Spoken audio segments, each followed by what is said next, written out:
তুমি যদি মাঠে ঘাটে কৃষক মজুরদের নিয়ে কাজ করো, আমিও তাই করব। ওদের নিয়ে নানা ধরনের অ্যাওয়ারনেস প্রোগ্রাম করতে হবে রঞ্জা। ওদের আগে ওদের মধ্যে যে কুসংস্কার আছে সেখান থেকে বার করতে হবে। আর রবিউলের মতো লোকেরা কি করবে? ওদেরও আমি ট্রান্সফর্ম করব। তুমি আমার একটা কথা মিলিয়ে নিও আমার কথাটা। এটা তুমি কোনোদিন পারবে না, কোনোদিনও নয়। আমাকে চ্যালেঞ্জ করো না রঞ্জা। 20 বছর অপেক্ষা করে তার নিজের বউকে যে ফিরে পেতে পারে, সে পৃথিবীতে সবকিছু করতে পারে। এই দৃশ্য আমার আর কিছুতেই সহ্য হচ্ছে না। টাকা দিয়ে বশ করেছে সবাইকে, হ্যাঁ? ছেলেগুলোর মাথা বিগড়াচ্ছে। আমি কিছুতেই মেনে নিতে পারবো না, কিছুতেই না। ওরা এখন ভাবছে ওটা এটাই আদর্শ, এই দুই ধর্মের বিয়ে। আমার মেয়ের জীবনটাকে সর্বনাশ করে দিয়েছে, আমার মেয়ের জীবনটা শেষ করে দিয়েছে। মেয়েটা আমার সঙ্গে এখন কথা বলে না, কোনো সম্পর্ক রাখে না, আমার মুখের দিকে একবার ফিরেও তাকায়ও না, ঘেন্না করে আমাকে। আর দুদিন বাদে মেয়েটা ডাক্তারি পাস করবে, কত টাকা পয়সা রোজগার করবে, অথচ ওই টাকা পয়সার উপর আমার কোনো অধিকার থাকবে না।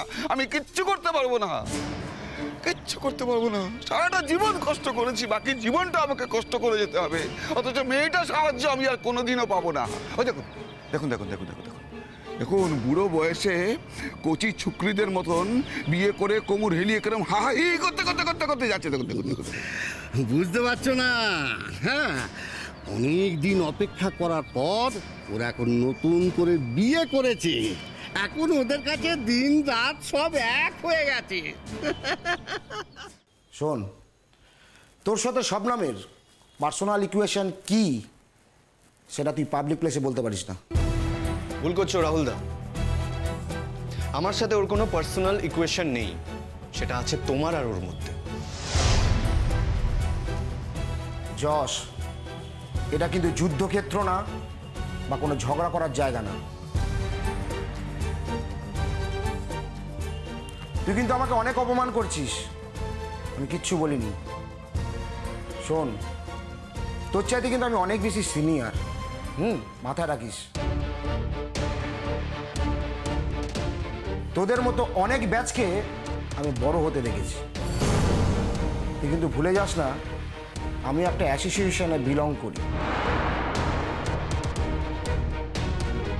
আমারও কিন্তু অনেক বন্ধু বান্ধব আছে, তাই মাত্রা ছাড়িয়ে কথা বলিস না, তাই সীমা লঙ্ঘন করিস না। আমিও করছি না, আর আমাকে করতে বাধ্যও করাস না। রাহুল, আমি তো তোমাকে আগেই বলেছিলাম এই প্রোগ্রামে আমি পারফর্ম করব না, বলেছিলাম তো তোমাকে।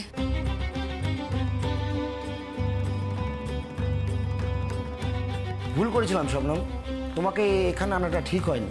আমি দাদা হিসেবে তোমার কাছে ক্ষমা চাই যে তোমার সম্মান রক্ষা করতে পারলাম না গো।